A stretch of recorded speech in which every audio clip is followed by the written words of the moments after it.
And then this slide is risk. Again, consistent with what we've shown you historically, you should understand what the risks are. In our businesses, we do operate a lot of regulated assets. Crude oil production volumes, a little bit more difficult to predict than pipeline volumes, although I think Tim and Jim will show you we've typically been pretty accurate, looking out the next year at what those volumes will be.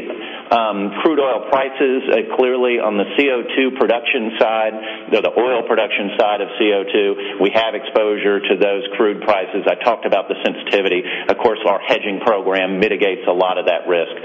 Economically sensitive businesses, environmental terrorism risk, I think you all are all familiar with that. Interest rates, we do continue to have exposure to floating interest rates.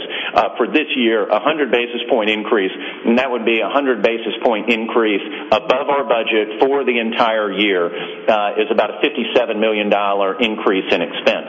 So another way to think about that is from the beginning of the year to the end of the year, interest rates would have to rise about 200 basis points in order for that to average 100 basis points across the year and for it to cost us $57 million. Now, again, that's consistent with where we've been historically.